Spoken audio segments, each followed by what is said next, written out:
नेपालका यी 10 स्वर्गभन्दा सुन्दर ठाउँहरू जुन ठाउँमा तपाईँ एकपटक जानुभयो भने फर्किन मन लाग्दैन। दर्शकवृन्द नमस्कार, म शङ्कर भूषाल, तपाईँ जगत खबर हेर्दै हुनुहुन्छ। सर्वप्रथम तपाईँ यो भिडियो कुन ठाउँबाट हेर्दै हुनुहुन्छ कृपया कमेन्ट गर्नुहोला। दर्शकवृन्द, नेपाल हिमालयको काखमा रहेको एउटा पहाडी राष्ट्र हो। भौगोलिक हिसाबले नेपाललाई 3 भागमा बाँडिएको छ। नेपालको उत्तरमा हिमालले ढाकेको हिमाली प्रदेश र मध्य नेपालमा पहाडसँगै फैलिएको पहाडी क्षेत्र र दक्षिणमा समतल भूभाग रहेको छ जसलाई तराई भनिन्छ। नेपालको जम्मा क्षेत्रफल 1,47,516 वर्ग किलोमिटर रहेको छ। नेपालको सरदर लम्बाइ 885 किलोमिटर रहेको छ भने सरदर चौडाइ 193 किलोमिटर रहेको छ। उच्च हिमाल मुनि सुक्खा उपत्यका रहेका छन्। काठमाडौँ, चितवन, दाङ लगायतका ठुल्ठुला उपत्यका नेपालमै रहेका छन्। ठुला 3 नदीले नेपाललाई उत्तर दक्षिण 3 भागमा छुट्याएको छ। नेपाल भौगोलिक हिसाबले एकदमै सुन्दर राष्ट्र हो। नेपालका कयौँ ठाउँहरू स्वर्गभन्दा कम छैनन्। यी ठाउँमा दैनिक 100औं आन्तरिक तथा बाह्य पर्यटकहरू घुम्नका लागि आउने गर्छन्। आज हामी तपाईँहरूलाई नेपालका 10 स्वर्ग जस्तै सुन्दर ठाउँहरूको बारेमा जानकारी दिन गइरहेका छौँ। आउनुहोस् विषयवस्तु सुरु गरौँ। तिलेचो ताल। तिलेचो ताल विश्वको सबैभन्दा अग्लो उचाइमा रहेको ताल मानिन्छ। 5000 मिटरको उचाइमा अवस्थित यो ताल नेपालको मनाङ जिल्लामा पर्छ। अन्नपूर्ण पदयात्रा गर्ने सबैले थोरोङ्ला पास गर्दा यो ताल भएर जाने गर्छन्। मनाङ र तिलेचो तालको बीचमा धेरै लजहरू खुलेका छन्। यो तालको भ्रमण गर्नु र ट्रेकिङ गर्नु एक अनुपम अनुभव हुनेछ। पदयात्रा मन पराउनेहरूका लागि धेरै नै रोमाञ्चक हुनेछ। अर्को रहेको छ अन्नपूर्ण बेस क्याम्प। तह तह मिलेका धानका खेतहरू, मनमोहक लालीगुँरासको जङ्गलहरू र अन्नपूर्ण हिमश्रृङ्खला सहितको उच्च भौगोलिक दृश्यहरूले नै अन्नपूर्ण बेस क्याम्प ट्रेकलाई एक लोकप्रिय ट्रेकिङ गन्तव्य बनाएको छ। यो ट्रेकमा 7 देखि 11 दिन लाग्ने गर्छ। ट्रेकिङ गर्नेहरूको हिँड्न सक्ने क्षमतामा भर पर्छ। एबिसी ट्रेकिङ वर्षभरि नै गर्न सकिन्छ, तर हिउँदमा भने कहिलेकाहीँ बेस क्याम्प हिउँको कारणले बन्द पनि हुन सक्छ। अर्को रहेको छ उपल्लो मुस्ताङ। उपल्लो मुस्ताङ ट्रेकलाई मुस्ताङको बौद्धिस्ट राज्यको लुकेको विश्व पनि भन्ने गरिन्छ। पहिले तिब्बती साम्राज्यको एक भागको रूपमा रहेको लहो क्षेत्र संस्कृति र भौगोलिक दृष्टिले तिब्बत जस्तै लाग्छ। आश्चर्यजनक खालका चट्टानहरूले घेरिएको र मरुभूमि जस्तो देखिने भौगोलिक दृश्यको बीचमा गाउँहरू र त्यहाँका हरिया खेतहरूले मरुभूमिको बीचमा बगैँचा जस्तो देखिन्छ। अब पालो भएको छ प्रश्न उत्तर सेगमेन्टको। हामीले हिजोको भिडियोमा सोधेको प्रश्न थियो, पृथ्वीनारायण शाहले कुन दरबारबाट आफ्नो राज संस्थाको सुरुवात गरेका थिए? यस प्रश्नको धेरैजनाले सही जवाफ दिनुभएको छ, जसमध्ये गोलाप्रथाबाट 3 जना विजेता हुनुभएको छ। जुम्ला सिङ्जा घर भई हाल बुटवलमा बसोबास गर्नुहुने मोहन विक्रम साई, कालीकोटबाट कमल चौलागाई र रुकुम पश्चिम घर भई हालले लद्दाखमा रहनुभएका सिद्धान्त ओली।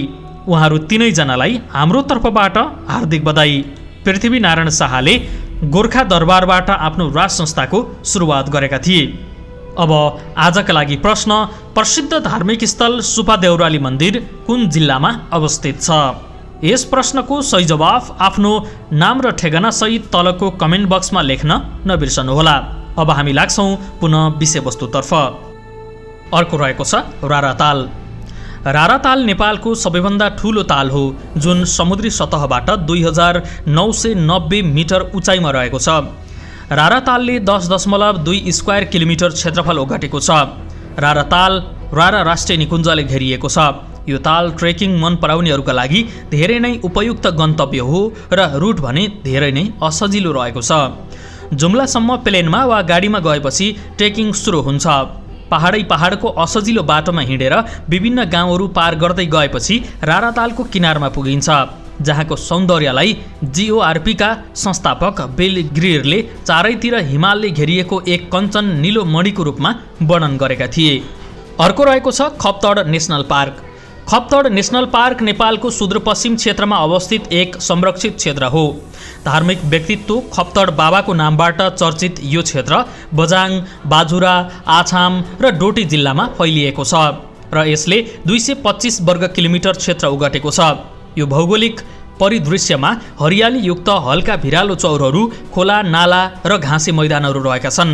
यसलाई नेपालको सबैभन्दा सुन्दर परिदृश्यको रूपमा लिइन्छ।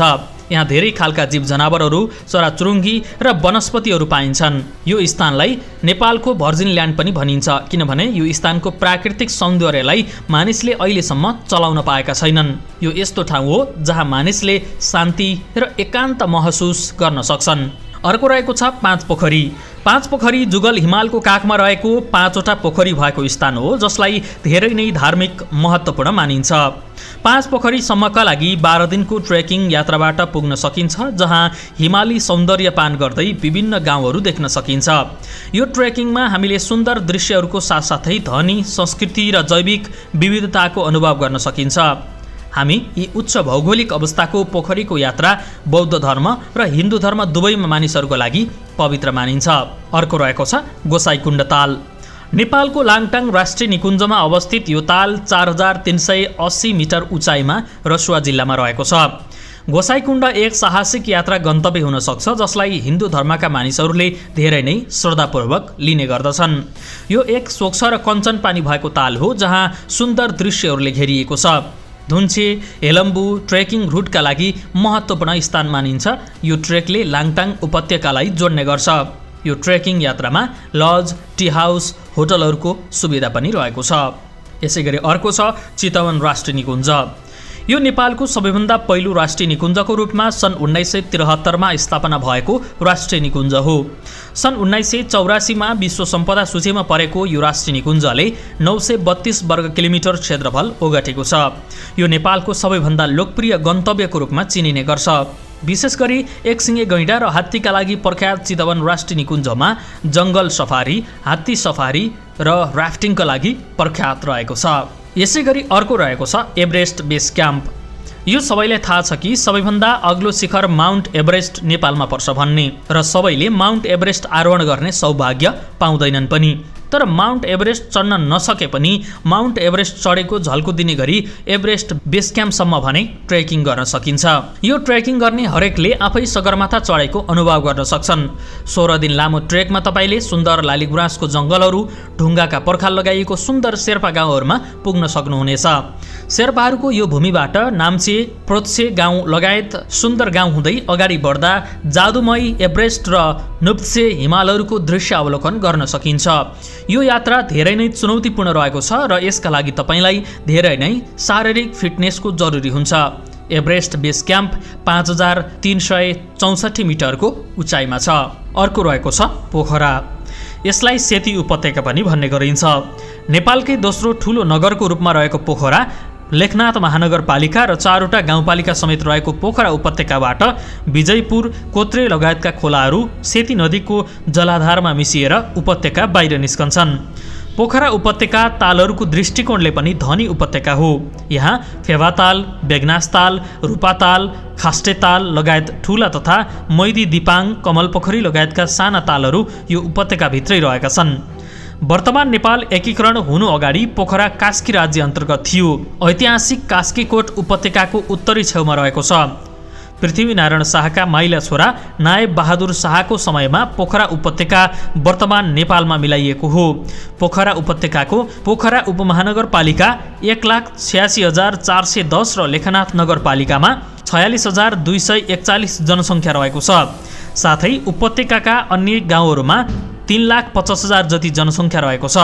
पोखरा तथा लेखनाथको मुख्य व्यवसाय पर्यटन व्यवसाय हो। यहाँका रमणीय तालहरू र सेती नदी, हिमाली छाया तथा झरनाहरू प्रमुख पर्यटकीय स्थल हुन्। फेवातालमा पर्ने माछापुच्छ्रेको छाया तथा बेगनासमा गरिने डुङ्गा सवारी बिर्सन नसक्नुका छन्। साथै अन्नपूर्ण पदयात्रा मार्ग पनि यहीँबाट सुरु हुन्छ। साथसाथै पोखरा उपत्यका पश्चिमाञ्चल प्रदेशको प्रमुख शिक्षा तथा स्वास्थ्य केन्द्र पनि हो। नेपालकै प्रख्यात पृथ्वीनारायण क्याम्पस, जनप्रिय क्याम्पस, पोखरा विश्वविद्यालय तथा अन्य क्याम्पस तथा विद्यालय रहेको पोखरामा पश्चिमाञ्चल क्षेत्रीय अस्पताल पोखरा, मणिपाल मेडिकल कलेज, शिक्षण अस्पताल सहित थुप्रै स्वास्थ्य संस्थाहरू पनि रहेका छन्। पोखरा उपत्यका पूर्वमा पृथ्वी राजमार्गका माध्यमले मध्य पहाडी क्षेत्र, काठमाडौँ उपत्यका मध्य, दक्षिणको चितवन उपत्यका तथा पूर्व र पश्चिम नेपालको तराईसँग जोडिएको छ। यसैगरी सिद्धार्थ राजमार्गले पोखरालाई पश्चिम तराई र केही पहाडी जिल्लासँग तथा धौलागिरी राजमार्गले पश्चिम उत्तरी पहाडी हिमाली क्षेत्रसँग जोडेका छन्। पोखरा एकदमै रमणीय र रोचक सहर पनि हो। दर्शकवृन्द, आजको भिडियो कस्तो लाग्यो? तपाईको प्रतिक्रियाको अपेक्षा गर्दै आजको भिडियोबाट हामी पनि बिदा हुन्छौँ। नमस्कार।